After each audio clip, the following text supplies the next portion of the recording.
Hello, welcome to another video. Today I'm going to be covering the main differences between the Glorious Modelo and the Razer Viper Mini. And I'm starting with the Glorious Modelo just because it's my main mouse, it's my favourite mouse. I've got plenty of good things to say about the Modelo, as well as a couple of bad things. Anyway, so obviously the main thing is being the butterfly clicking mouse. Even if it's not the best butterfly clicking mouse, it is such an iconic mouse for the people in the butterfly clicking community. And also just Minecraft in general. Honestly, I love this mouse, in case you couldn't tell. So, firstly, it gets ridiculous CPS. Let's be real, you can get 20 CPS with no effort whatsoever. As you can see from the top left, I'm sort of averaging, 18 to 20 CPS, and that's like, I'm not even trying. One makes it quite easy to butterfly click because of how symmetrical it is, unlike a lot of mice. Other things like I just mentioned, it's symmetrical, it's a really comfortable shape. Not as comfortable as certain mice, but it's still pretty comfortable, and it's still really nice to use experience. As well, if you intend to butterfly click, or normal click, or jitter click, or drag click, or all of them, get this mouse.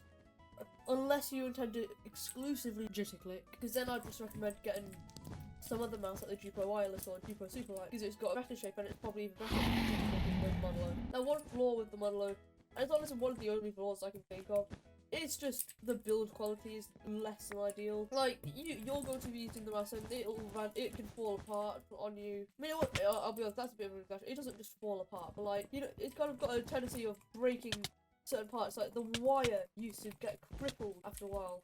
Yeah, the wire used to get completely ruined, and now they surely fixed that, but the buttons still break and they still sort of stop working after a while because obviously they get clicked so many times just because of how easy it is to double click it. And that's a good thing and a bad thing. The reason it's a bad thing, like I said, the build quality, it deteriorates it probably a lot faster than it already gets deteriorated. The only other negative I can think of really, it does not suit jitter clickers whatsoever. If you intend to jitter click or play any game really that doesn't require a load of CPS, the Modelo will not be the mouse for you. Well, considering how good it is and how much use you can get from it, it's a good price, and I would recommend you buy it if this was the mouse you were looking at. The overall, the Modelo though, it's a great mouse, and if I had to rate it out of 10, which I'm also going to do for the Viper Mini, easy 7. Like, easy 7, probably even an 8. Like, it's just such a good mouse. I love this now. Oh god, he does damage. There we go.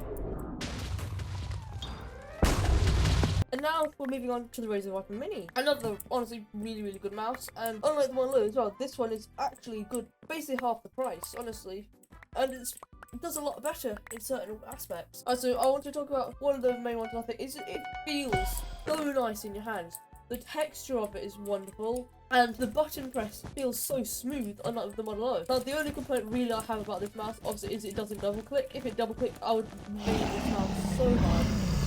But it's such a good mouse. Obviously, I'm not the greatest at using this mouse, which is probably why I'll die a lot more than I did the Modelo. Doesn't make this a bad mouse though.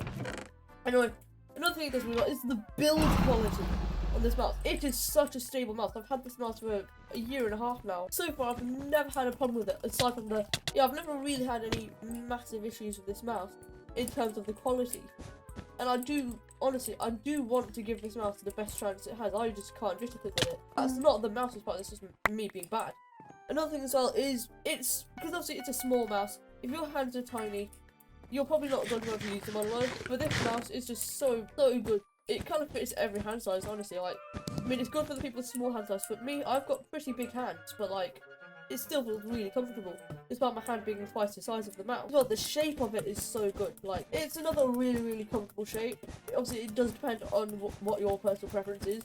But like the one, look, it's a symmetrical mouse, and it's really nice. The buttons are kind of got this sort of curve to them, so they kind of go down in the middle, and it's really nice. It kind of gives a more buttony look, I think, if that makes any sense. I hope you know what I mean. Also, one thing I do like about this as well is, unlike a lot of other jitter clicking mice, the debounce time on it isn't actually that bad, because even obviously I know it has a different type of switch, which means debounce time doesn't matter, but some mice use that kind of switch and still set the debounce time to ridiculously high, which is stupid. There we go. That's what you get, my guy. You understand? You understand? You chose to mess with me. You pay the price. Okay, that was gonna happen. Alright, before I start the outro, I am going to rate the Viper Mini. I'd also give this mouse a 7 or 8 out of 10, just because the build quality is really good. And this mouse is it's a really good mouse. It's just not what I need from it. It just doesn't do what I need it to. So obviously your opinion might be higher than mine. Completely up to you. But anyway, hopefully you enjoyed. If you did, like and subscribe and join my Discord server. Anyway, goodbye.